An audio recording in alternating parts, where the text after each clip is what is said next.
नमस्कार मैत्रिणींनो, मी सायली तुमचे स्वागत करते माझ्या नवीन मराठी यूट्यूब चॅनलमध्ये, ज्याचं नाव आहे मराठी व्लॉगर सायली। हा माझा एक नवीन चांगला प्रयत्न आहे सर्व महाराष्ट्रातील मैत्रिणींशी कनेक्ट राहण्याचा। या चॅनलद्वारे तुम्हाला रोज मिळतील नवीन मराठी व्लॉग पाहायला मिळतील, जसे की रेसिपीज आहेत, जसे रेसिपीज, ट्रॅव्हल व्लॉग्स आणि इतरही काही व्हिडिओज पाहायला मिळतील, डेली व्लॉग पाहायला मिळतील।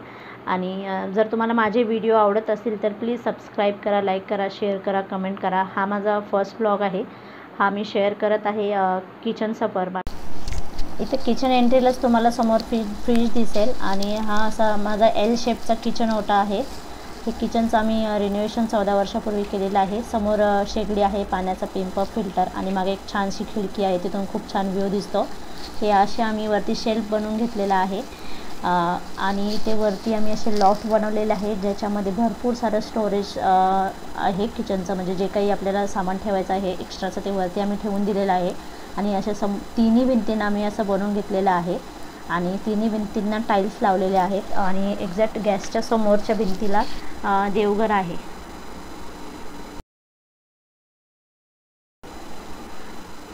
ओट्यावर गॅस शेगडी आहे, गॅस शेगडीच्या शेजारीच खलबत्ता, त्याचप्रमाणे रॅकमध्ये मी चहापत्ती, साखर, तेल, मीठ जे काही आपल्याला लागतं डेली ते ठेवलेलं आहे वस्तू। आणि इथे शेजारी तुम्ही पाहू शकता की एल शेपचा किचन ओटा आहे आणि किचन ओट्यावर जसे की चपातीचा डबा वगैरे आणि इथे कब्बशीचं स्टँड आहे, त्याचप्रमाणे जे प्लेट्स वगैरे लागतात ते ठेवलेले आहेत। मिक्सर आहे आणि मिक्सरच्या वरती इथे आम्ही ह्या कप्प्यामध्ये लॉफ्टमध्ये आम्ही बिस्किट, चिप्स वगैरे खायच्या वस्तू ठेवतो। आणि इथं वरती आम्ही असं छानसं एक शोकेस बनवून घेतलेलं आहे, त्याच्यामध्ये क्रॉकरी आयटम आहेत। आणि इथं खाली जे डेलीसाठी लागतं आपल्याला बरण्या ठेवलेल्या आहेत, त्यात सामान ठेवलेलं आहे बरण्यांमध्ये। आणि ह्या शेजारच्या लॉफ्टमध्येही बरण्या आहेत ठेवलेल्या। जसे की तुम्ही पाहता इथे खाली हे जे बनवलेले आहे ट्रॉलीज, ह्या ट्रॉलीमध्ये इथे खाली सिलेंडर आहे आणि जे काही आपलं किराणाचं सामान आहे ते ठेवलेलं आहे बरण्यांमध्ये भरून।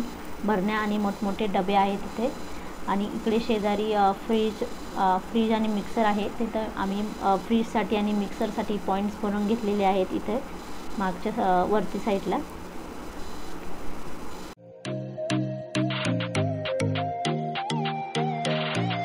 पूर्ण तुम्ही जर संपूर्ण ओव्हरव्ह्यू पाहिला किचनचा तर हा असा दिसेल। हे रिनोव्हेशन आम्ही साधारण एक 14 वर्षापूर्वी बनवलेलं आहे। चला तर पाहूया देवांची मांडणी। वरती आम्ही असे फोटो लावलेले आहेत। आमचा देवारा आहे, सागवानी देवारा। इथे आत असे आम्ही मांडणी केलेली आहे देवांची। हे चांदीचे टाक आहे, गणपतीची मूर्ती आहे, महालक्ष्मीची मूर्ती आहे, त्याचप्रमाणे इतर ज्या मूर्ती आहे देवी देवतांच्या त्या धातूच्या आहेत, पितळाच्या। आणि इथे जी फुले दिसतात ते तुम्हाला ही सर्व आमच्या बागेतली फुले आहेत। किचनच्या मागच्या साईडलाच आम्ही भरपूर झाडे लावलेली आहेत, त्यामध्ये चाफ्याचं खूप सुंदर झाड आहे, खूप छान छान फुले येतात। त्याचप्रमाणे मोगरा, सदाफुली भरपूर झाडे आहेत इथे। तर कमेंट्स करून नक्की सांगा देवघर आणि पूर्ण किचन कसे वाटले तुम्हाला।